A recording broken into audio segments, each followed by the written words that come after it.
प्यारे बच्चों, good morning. आज हम कक्षा 7 की गणित का चैप्टर नंबर 4 सरल समीकरण पढ़ेंगे।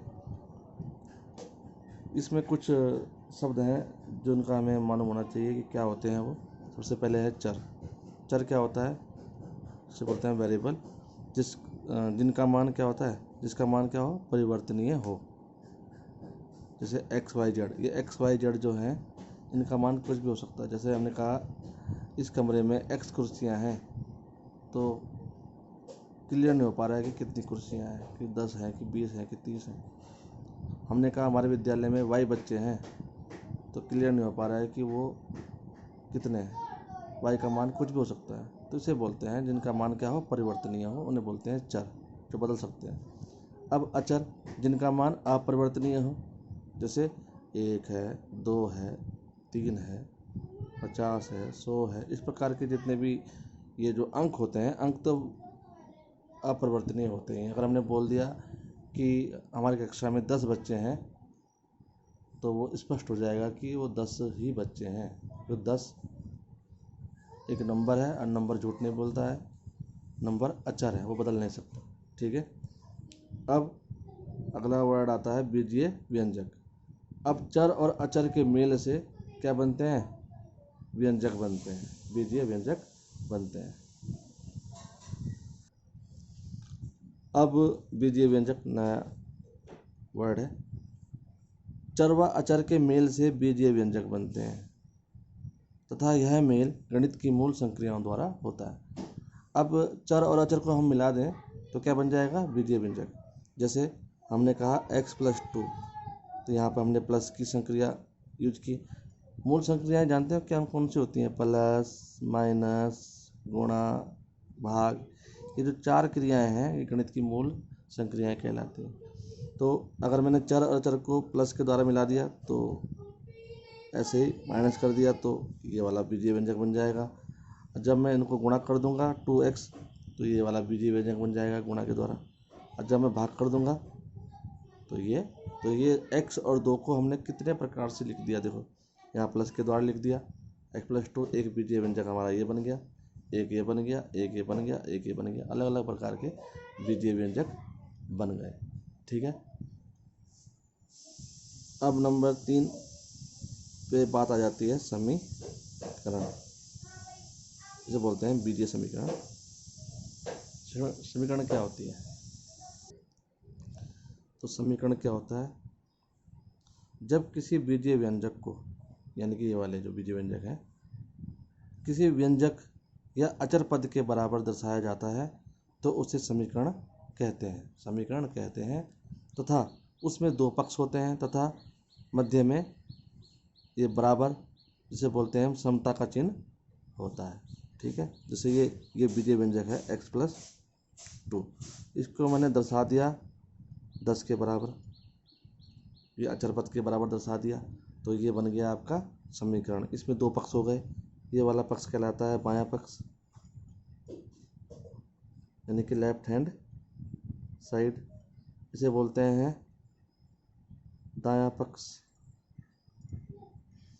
यानी कि राइट हैंड साइड। ठीक है। बीच में बराबर का चिन्ह होना बहुत ज़रूरी है। अगर हम लिख दें दूसरा वाला x + 3 = 2x + 4, ये भी एक समीकरण है। इसमें भी 2 पक्ष हैं, बायां और दायां।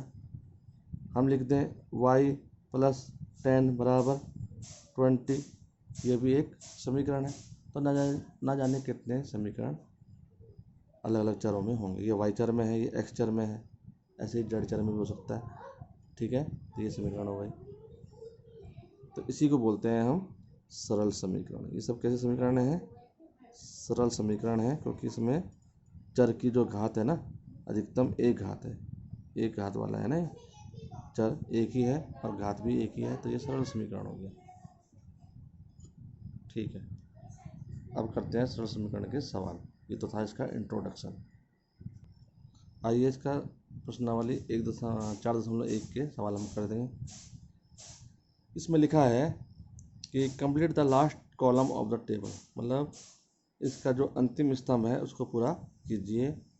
ये समीकरण दे रखी हैं, ये सीरियल नंबर दे रखे हैं, ये मान दे रखे हैं चर के x + 3 = 0, एक समीकरण दे रखी है और x = 3 पर मान निकालना है इसका, ये चेक करना है कि x = 3 जो है इस समीकरण को संतुष्ट करता है या नहीं।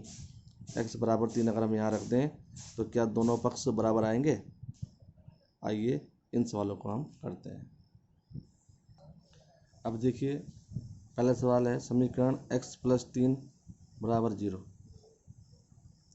और चर का मान क्या है x = 3। हमें ये देखना है कि ये वाला जो मान है चर का इस समीकरण को संतुष्ट करता है या नहीं। तो हम चर का यह मान समीकरण में रख देंगे, लिख देंगे समीकरण में x = 3 रख दिया। तो जहाँ पर x है वहाँ पर 3 रख देंगे, तो इसकी जगह पे हमने 3 रख दिया, ये भी 3 है यहाँ पे बराबर 0। तो ये कितना आया? इधर से बाएं पक्ष में मान रखा तो कितना आया? 6। इधर कितना है? 0।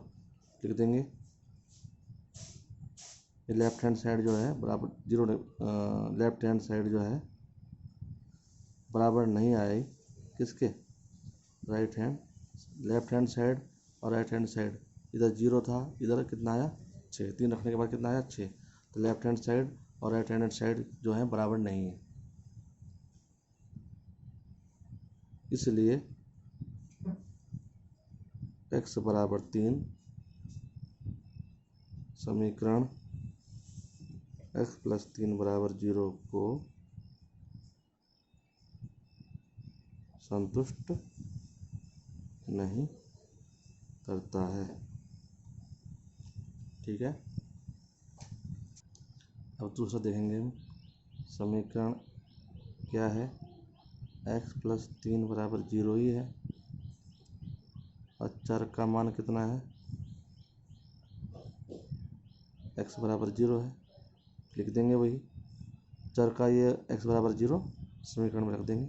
तो x समीकरण में x = 0 रखने पर रख दो, जहाँ x है वहाँ पर 0 रख देंगे, 0 रख दिया, +3 अपनी जगह पे है बराबर 0।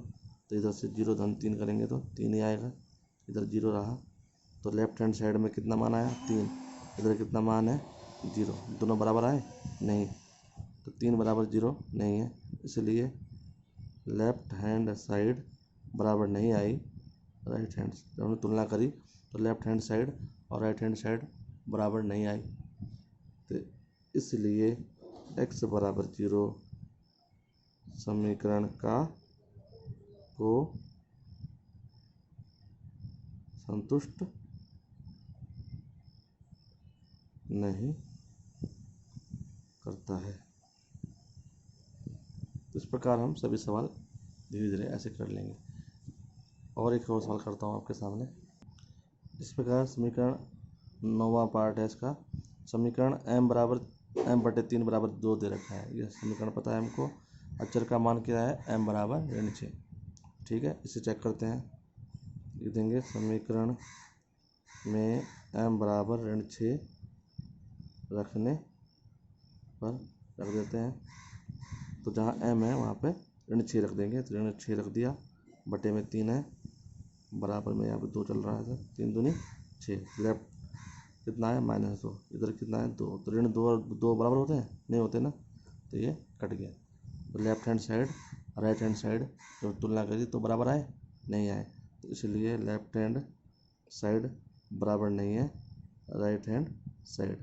बायां पक्ष दाएं पक्ष के बराबर नहीं आया, तो इसलिए m = 6 समीकरण को संतुष्ट नहीं करता। ठीक है,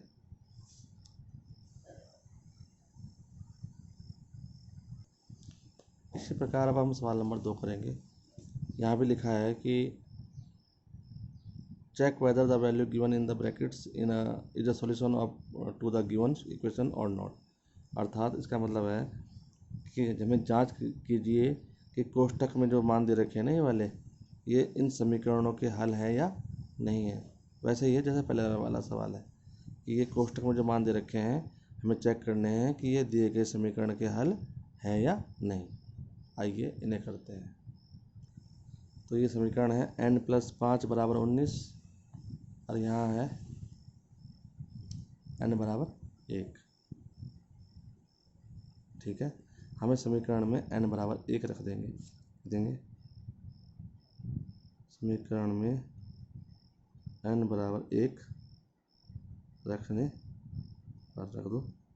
जहाँ n है वहाँ पर 1 रख दिया, जहाँ प्लस तो अपनी जगह पे है, 5 भी अपनी जगह पे है और 19 भी अपनी जगह पे है। ठीक है, 5 आ रही कितना आया, लेफ्ट हैंड साइड बाएं पक्ष में कितना मान आया 6, इधर कितना मान आया 19। दोनों पक्ष बराबर आए नहीं आए, ऐसे काट देंगे इसको, लिख भी देंगे यहाँ पे लेफ्ट हैंड साइड बराबर नहीं आई राइट हैंड साइड। जब दोनों पक्ष बराबर नहीं आते हैं तो ये जो मान है चर का वो हल नहीं होगा। तो इसलिए n बराबर 1 समीकरण का हल नहीं है। सिंपल सी बात हो गई। तो ये इसमें और इस वाली लैंग्वेज में क्या अंतर है? ऊपर वाली लैंग्वेज में वो कह रहा है कि संतुष्ट नहीं करता है, बार बार आ रहा था कि संतुष्ट करता है नहीं करता है। यहाँ है हल नहीं है। तो हल नहीं होना और संतुष्ट नहीं करना बात एक ही है। ठीक है, वो सवाल जैसे भाषा बोलेगा, सवाल ने बोला कि बताओ कि हल है या नहीं है, तो हमने ये वाला मान रख के यहाँ पे देख लिया, left hand side right hand side बराबर नहीं आई तो हमने कह दिया कि ये हल नहीं है। अगर कहता है कि चेक करो कि संतुष्ट करता है कि नहीं करता, तब भी ऐसे ही लिखना था, संतुष्ट नहीं करता। तो एक तरह से एक और दो सवाल एक जैसे ही हैं। ठीक है, एक और कर लेता हूँ आपके सामने।